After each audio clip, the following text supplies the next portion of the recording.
Ini hari ke-12 sejak awal aku tuh panas tinggi, ya kisaran 38 sampai 40 derajat gitu. Dan sampai tulang tuh nyeri, pegel, menggigil lah ya tentunya. Dan ada yang bilang ini tuh mirip gejala tipes. Ini tuh bukan kali pertama aku ngalamin ya. Jadi dulu pas kuliah akhir pernah ngalamin juga dan diagnosanya sama flu berat. Flu berat aja. Tapi itu bener-bener yang gak bisa berdiri, limbung, imbalance gitu. Gak seimbang gitu lah. Tapi aku harus tetap masak buat anak-anak karena mereka kan juga masih sehat. Waktu itu aku duluan yang sakit. Harus tetap mandiin mereka, nyuapin, nyebokin ya. Kayak ngerasanya tuh kayak lebih berat aja. Mungkin karena harus ngurus anak-anak juga.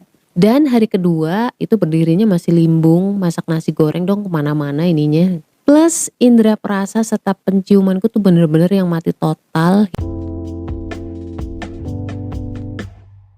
Assalamualaikum warahmatullahi wabarakatuh. Hai, ini Ria, kamu lagi ada di podcast Self Healing, podcastmu yang sedang belajar berdamai dengan luka melalui psikologi Islam. Pengen naklukin diri sendiri atau pengen naklukin hati golongan darah B, wajib banget baca. Jangan deketin golongan darah B sebelum miliki buku Beauty in Abyss ini. Tenang aja, karena bahasanya tuh bukan yang ilmiah-ilmiah banget. Ada cerita, ada narasi, tapi nggak sepanjang novel-novel drama atau sastra. Cuman 25.000. Link pembelian terlampir nih.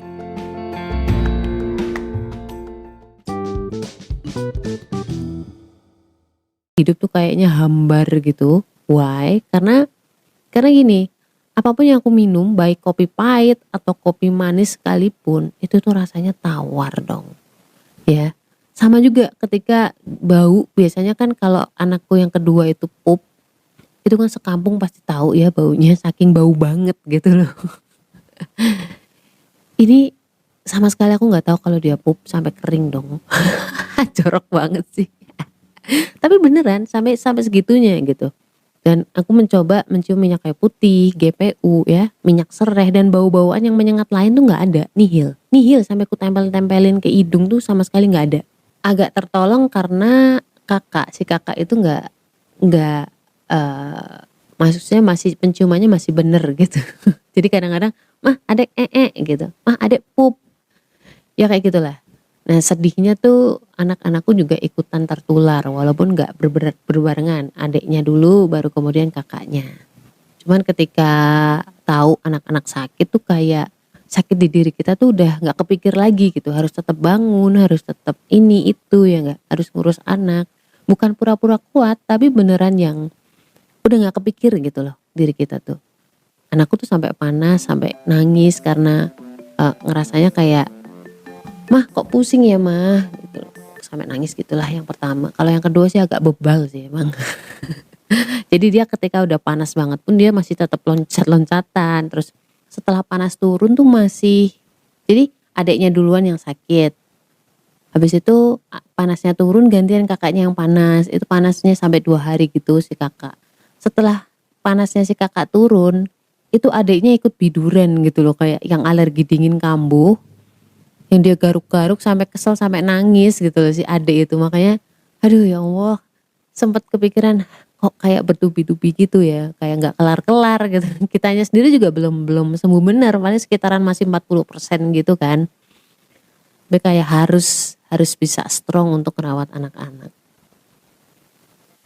Dan aku tuh inget banget kayaknya mulai hari ketiga atau keempat gitu, pas lagi parah-parahnya juga, aku tuh minum VCO dari SRT.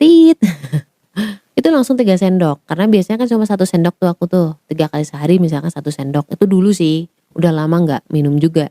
Nah kemarin aku berpikir untuk minum itu, nggak gimana-gimana tapi karena metabolisme itu terganggu ketika sakit kemarin, jadi sampai menstruasi itu berhenti di hari ketiga. Biasanya kelar di hari ketujuh ya, itu hari ketiga udah macet, hari ketiga atau hari keempat lah intinya. Nah apalagi pup ya nggak, pup juga udah nggak lancar gitu. Nah biasanya aku minum VCO untuk memperlancar itu. Bener dong, kayak nggak berapa lama terus perutnya mules, terus kayak diare gitu, lancar banget, alhamdulillah ya.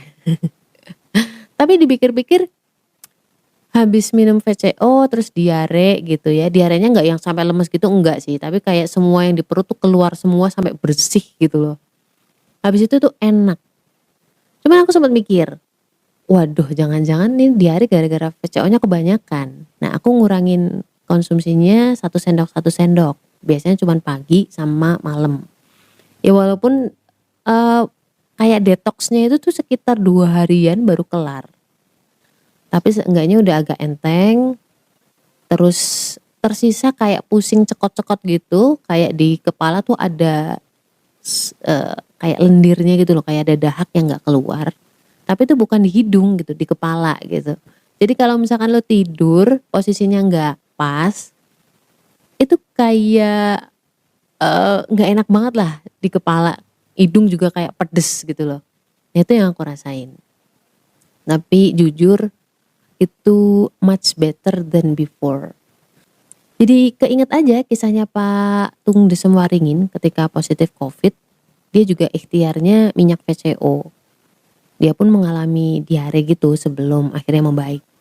Apakah nggak ini Mbak, nggak sedih, nggak kepikiran? Aku tuh bener-bener ya nggak sempat sedih gitu loh. Nggak sempat takut ini COVID atau apa, nggak sempat overthinking karena memang udah aduh hektik banget lah gitu. Nggak ada yang bantuin kan. Suami aja aku lepasin sendiri gitu karena aku pikir dia udah dewasa, dia udah tahu harus apa yang harus dilakuin. Dan yang kedua kadang-kadang kalau dia disuruh tuh nggak mau gitu. Jadi mending tak biarin aja, terserah dia.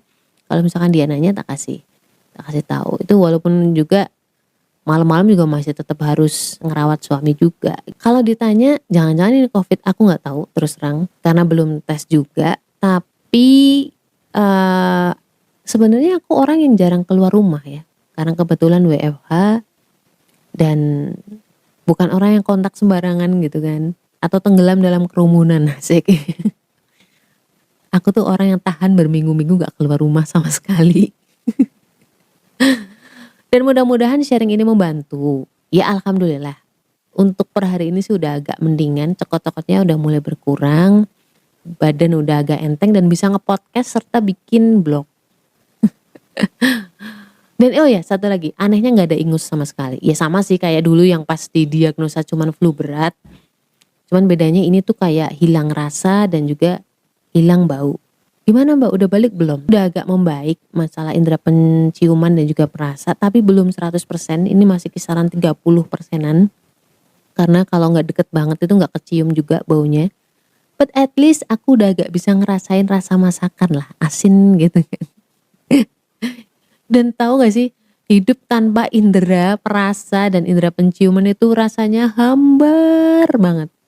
Makanya ada yang bilang anosmia atau hilangnya indera itu bisa bikin orang depresi. Karena beneran yang kayak hening gitu. Masya Allah ya, Allah itu ngasih indera penciuman perasa kelihatannya sepele tapi itu berarti banget.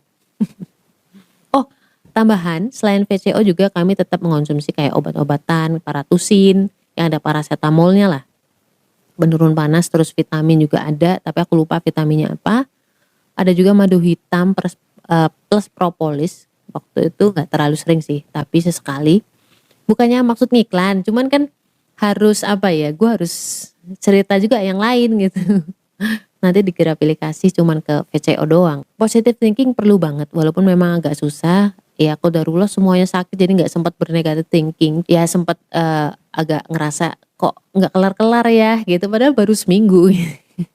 Waktu rasanya berjalan lama banget.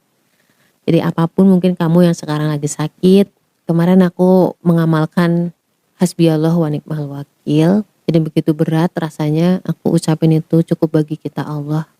Mudah-mudahan Allah kasih kita kekuatan. So, stay love and assalamualaikum warahmatullahi wabarakatuh.